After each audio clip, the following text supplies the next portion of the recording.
बिस्मिल्लाहिर्रहमानिर्रहीम। अस्सलामु अलैकुम। Welcome to the centre for pure mathematics.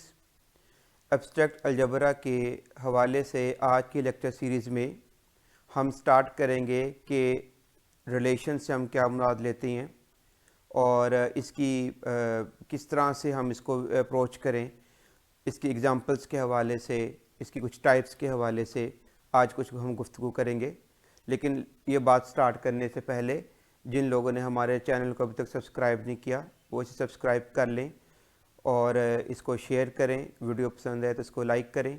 अगर कोई क्वेश्चन हो आपको इस हवाले से तो कमेंट बॉक्स में मुझसे ज़रूर पूछें। इंशाल्लाह मैं अपनी पूरी कोशिश करूँगा उसको बेहतरीन तरीके से आपको रिप्लाई कर सकूँ।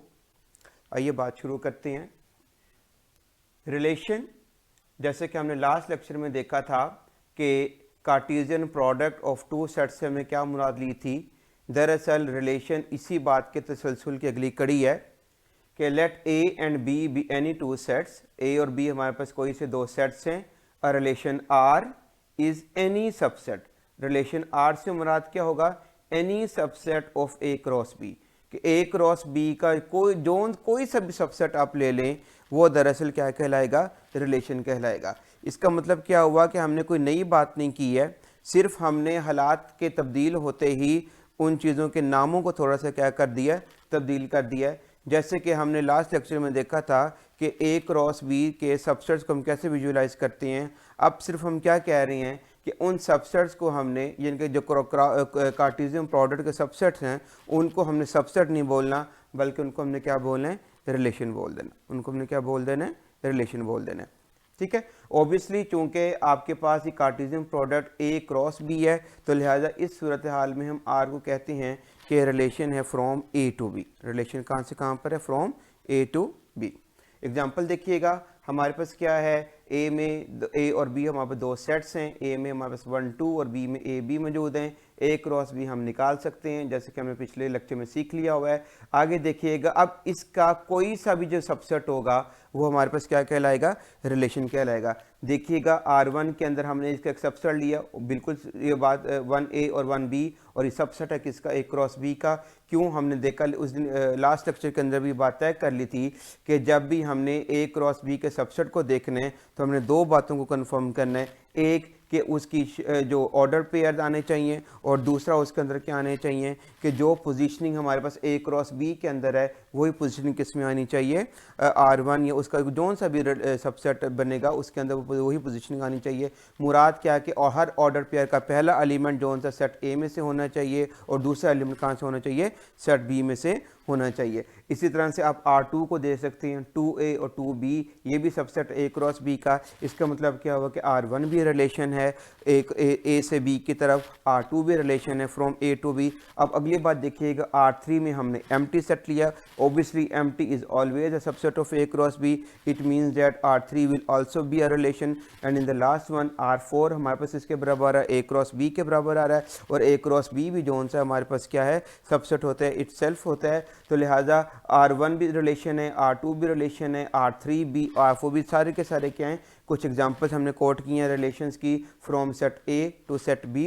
आगे ये रिमार्क में देखिएगा, R3 और R4 के हवाले से हम कोई ख़ास बात कर रहे हैं कि जो R3 है, यानी कि जो एम्प्टी रिलेशन है, एम्प्टी सेट के ऊपर जो मुश्तमिल होगा, इसको हम बोलते हैं कि हमारे पास क्या है? एम्प्टी रिलेशन है। और R4 के मुतालिक जो R4 हमारे पास क्या? ए क्रॉस बी है। तो ए क्रॉस बी के हवाले से हम क्या कह रहे हैं कि R4 जो सा वो हमारे पास क्या है? यूनिवर्सल रिलेशन है। जी, अब ज़रा हम थोड़ा सा रिलेशन के हवाले से जो अभी हमने डिफ़ाइन किया है उसके ज़रा कुछ इंपॉर्टेंट पॉइंट्स को ज़रा समझ लें। पहली बात हम क्या कर रहे हैं कि अगर R सबसेट है ए क्रॉस बी का, यानी कि R एक रिलेशन है, तो हम इसे किस तरह से बोलते हैं कि R is a relation from set A to B. A से बी की तरफ हम इसको क्या बोलेंगे? रिलेशन बोलेंगे। पॉइंट नंबर 2 में हम देख रहे हैं कि रिलेशन का हर एक एलिमेंट हमें किस तरह का दिखेगा। तो हम क्या लिख रहे हैं कि every element of a relation is an ordered pair होगा, कि रिलेशन का हर एक एलिमेंट जो सा होगा, चूंकि वो ए क्रॉस बी का सबसेट है और ए क्रॉस बी का हर एक एलिमेंट एक ऑर्डर्ड पेयर होता है, तो लिहाजा रिलेशन का भी हर एक एलिमेंट हमें किस तरह का दिखेगा? एक ऑर्डर्ड पेयर दिखेगा। नंबर 3 के अंदर हम जब कुछ नोटेशन की बात कर रहे हैं कि अगर ए बी का ऑर्डर पेयर बिलोंग करे हमारे पास आर को, तो हम इससे क्या मुराद लेते हैं कि इस element A is related to element B. और इसी बात को लिखने का दूसरा अंदाज क्या है कि we write it as small a capital R small b. क्या मतलब है? A is related to B, a is related to B.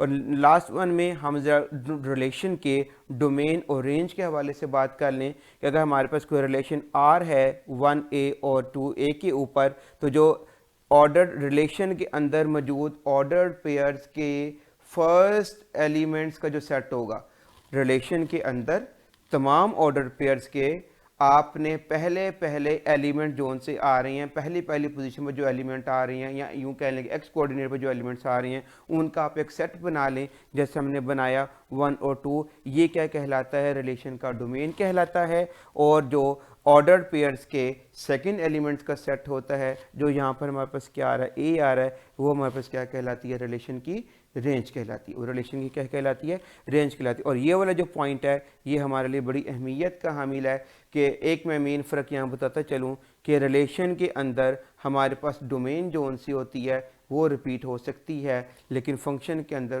Domain की जो डोमेन जोन से वो रिपीट नहीं हो सकती। इस बात को हम तफसीली तौर पर फंक्शन के टॉपिक में देखेंगे। बहरहाल इस गुफ्तगू में हमने क्या देखा है कि डोमेन और रेंज ऑफ रिलेशन से क्या मुराद है कि आपके पास जो भी रिलेशन होगा, आपने उस रिलेशन के अंदर जो ऑर्डर पेयर्स हैं उनके पहले पहले एलिमेंट्स को इकट्ठा करके एक सेट बना देना है। ये जवाबी तौर पर हमें क्या देगा? रिलेशन की डोमेन देगा। और ऑर्डर पेयर्स के अंदर जो हमारे पास सेकंड सेट, ऑर्डर पेयर्स के अंदर जो सेकंड पोजीशन के ऊपर एलिमेंट्स पड़े हुए हैं, उनको हम इकट्ठा करके जो सेट बनाते हैं, वो हमारे पास रिलेशन की क्या कहलाता है? रेंज कहलाता है। जी, अब ज़रा कुछ देख लेते हैं हम कि रिलेशन के इन्वर्स से हम क्या मुराद लेते हैं। इन्वर्स रिलेशन से क्या मुराद है कि लेट आर बी या सबसेट, यानी कि आर हमारे पास सबसेट हो ए क्रॉस बी का। क्या मतलब है कि अगर आर हमारे पास कोई रिलेशन हो ए से बी की तरफ, तो आर के इन्वर्स को हम किससे डिनोट करते हैं? आर इन्वर्स से। और डिफाइन कैसे करते हैं? आर इन्वर्स बराबर है बी ए का order pair such that A B belong करे किसको? आर को। क्या मतलब है कि जो जो ऑर्डर पेयर्स हमारे पास रिलेशन के अंदर मौजूद होंगे, रिलेशन आर के अंदर मौजूद होंगे, उनके ऑर्डर्स को हम रिवर्स कर देंगे, तो जो हमारे पास आंसर आएगा वो हमारे पास कहलाएगा आर का इन्वर्स। आर रिलेशन का क्या कहलाएगा? इन्वर्स कहलाएगा। ठीक है, बड़ी आसान सी बात है, इसमें कोई ऐसी ख़ास बात नहीं है जो कि हमें मुश्किल पैदा करे। अब जो असल चीज़ है, हम अब उस तरफ आ रहे हैं कि रिलेशन ऑन अ सेट। हमारी जितनी भी गुफ्तगू है, हमने जितने भी स्ट्रक्चर्स डेवलप करनी हैं, उन तमाम स्ट्रक्चर्स के अंदर जो बेसिक पर्पज़ है, जो एक बेसिक आइडिया है, वो हमारे पास क्या है कि हमने जितने भी गुफ्तगू करनी है वो एक सेट ही के ऊपर करनी है। यानी कि एक सेट का, उसी सेट से हमने क्या लेना है? कार्टेशियन प्रोडक्ट लेना है। इसलिए हमें इस डेफिनेशन की ख़ास तौर पर ज़रूरत पेश आ रही है कि रिलेशन ऑन अ सेट से क्या मुराद है कि अगर ए हमारे पास कोई सा भी सेट है, तो ए क्रॉस ए का हर एक सबसेट जो सा होगा वो हमारे पास क्या कहलाएगा? रिलेशन कहलाएगा। किसके ऊपर? सेट ए के ऊपर। अब जब हमारे पास दो सेट थे, पिछली डेफिनेशन के मुताबिक ए और बी सेट थे, तो हमने क्या कहा था कि R is a relation from set A to set B. लेकिन फ़र्क देखिएगा, जब सेट ए का हो जाएगा फिर हम फ्रॉम का वर्ड यूज़ नहीं करते कि फ्रॉम ए टू ए, फिर हम क्या कहते हैं कि relation defined on set A, relation defined on set ए। तो सिंपल सादा सी बात है कि इस डेफिनेशन के अंदर हम क्या कह रहे हैं कि हमारी गुफ्तगू में अब एक सेट होगा, उसका कार्टेशियन प्रोडक्ट हमने उसी सेट से लेना है, यानी कि ए सेट का कार्टेशियन प्रोडक्ट हमने ए ही से लेना है। अब इसका जो सा भी सबसेट होगा वो हमारे पास क्या कहलाएगा? रिलेशन कहलाएगा। और ख़ास तौर पर इस नोट में बात लिखी गई है कि in this case R is also called a binary relation, also called binary relation. तो रिलेशन और बाइनरी रिलेशन में क्या फ़र्क आ रहा है कि जब हम आमतौर पर रिलेशन की बात करते हैं तो इसका मतलब है कि हमारी जो गुफ्तगू का हिस्सा बन रही हैं वो दो सेट्स बन रहे हैं कि any subset of A cross B. उस सूरत में हम कहते हैं कि आर की हमारे पास क्या है? रिलेशन है। और अगर हमने आर को बाइनरी रिलेशन की सूरत में देखना है तो फिर हम क्या करते हैं कि हम आर को सबसेट मानते हैं किसका? एक ही सेट की कार्टेशियन प्रोडक्ट का उसी के साथ, यानी कि R is a subset of A cross A. आगे हमने थोड़ा डिस्कस करना है रिलेशंस की टाइप्स को, लेकिन उसको डिस्कस करने से पहले हमें एक बहुत अहम डेफिनेशन की ज़रूरत है कि सेट की पार्टीशनिंग से हम क्या बुनियाद लेते हैं।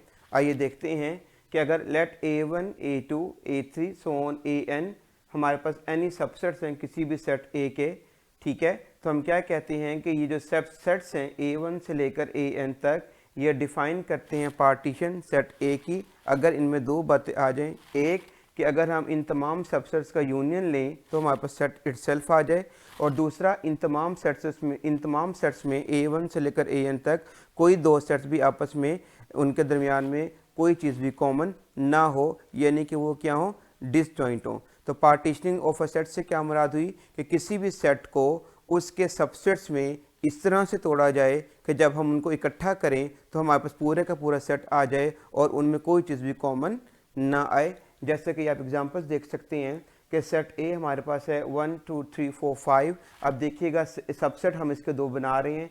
A1 में हमारे पास आ जाएगा 1 3 5 और B में हमारे पास क्या आ रहा है 2 4। तो अब वो A2 में हमारे पास क्या आ रहा है 2 और 4। तो आप देख सकते हैं कि A1 और A2 का जो यूनियन है ये सेट A आ रहा है और A1 और A2 में कोई चीज़ भी कॉमन नहीं आ रही। इसका मतलब क्या हुआ कि A1 और A2 जोन से हैं हमारे पास डिफ़ाइन कर रहे हैं या फॉर्म कर रहे हैं पार्टीशन किसकी, सेट A की। ऐसे ही आप देख सकते हैं कि सेट ऑफ इवन नंबर जिनको हम E से लिखते हैं और सेट ऑफ ऑड नंबर जिसको हम O से लिखते हैं। नंबर अगर मैं बोल रहा हूँ तो मुराद इसका इंटीजर्स ही होता है कि सेट ऑफ इवन इंटीजर्स और सेट ऑफ ऑड इंटीजर्स ये दोनों मिलकर जोन से हैं सेट ऑफ इंटीजर्स जिसको हम Z से डिनोट करते हैं, उनकी क्या करते हैं पार्टीशनिंग करते हैं, उसकी पार्टीशन करते हैं कि E और O का जो यूनियन है वो हमारे पास Z के बराबर आता है, और E और O में हम देख सकते हैं इनके इवन और ऑड इंटीजर्स में कोई चीज़ भी कॉमन नहीं आती। जैसे मिसाल के तौर पर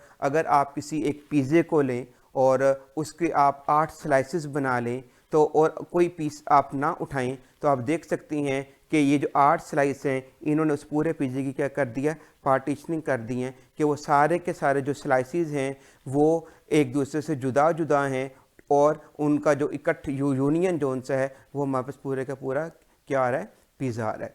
ठीक है, इसी तरह से अगर ऐसी सूरत हाल आ जाए जिसमें सबसेट्स का यूनियन तो सेट के बराबर आ जाए लेकिन वो सबसेट्स आपस में डिसजॉइंट ना रहें, तो उस सूरत में हम कहते हैं कि वो जो सबसेट्स हैं वो सेट ए की क्या कर रहे हैं, कवरिंग कर रहे हैं। तो पार्टीशनिंग और कवरिंग में यही फ़र्क है कि पार्टीशनिंग के अंदर दो शर्त पूरी करनी होती हैं, एक कि सबसेट्स का जो यूनियन है वो सेट के बराबर आ जाए और दूसरा इन सबसेट्स में कोई चीज़ भी कॉमन ना आए। हर दो सबसेट्स आपस में क्या होने चाहिए, डिसजॉइंट होने चाहिए। जैसे कि ये दो एग्जांपल्स आपके सामने हैं। और कवरिंग ऑफ अ सेट से क्या मुराद होती है कि किसी सेट को उसके सबसेट्स में इस तरह से स्प्लिट किया जाए कि जो उनका यूनियन है वो जो उनसे पूरे के पूरे सेट के बराबर आ जाए, भले उनमें कोई चीज़ आपस में क्या हो जाए, ओवरलैप हो जाए। ठीक है, तो उस सूरत में हम क्या आगे यानी कि तो कुल मिलाकर इस बात से पार्टीशनिंग और कवरिंग में हमें क्या फ़र्क पता चल रहा है कि पार्टीशनिंग ऑफ अ सेट में हमने दो बातें पूरी करनी होती हैं, एक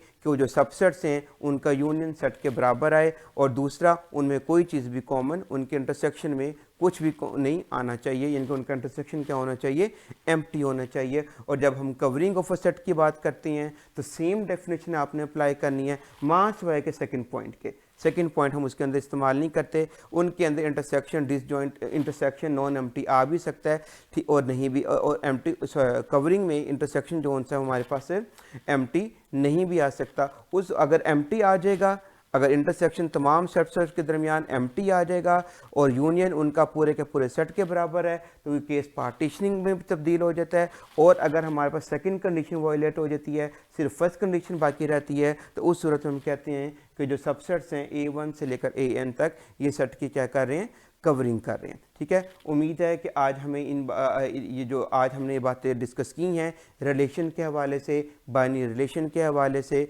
और इनको हम लिखने का अंदाज़ क्या होता है ये हमें अंडरस्टैंड हुई होंगी। अगर इस हवाले से कोई क्वेश्चन हो तो हम मुझसे पूछ सकते हैं। इंशाल्लाह यहाँ से हम जो है रिलेशन की टाइप्स के ऊपर जो है हम अपने नेक्स्ट लेक्चर के अंदर गुफ्तगू करेंगे। Thank you.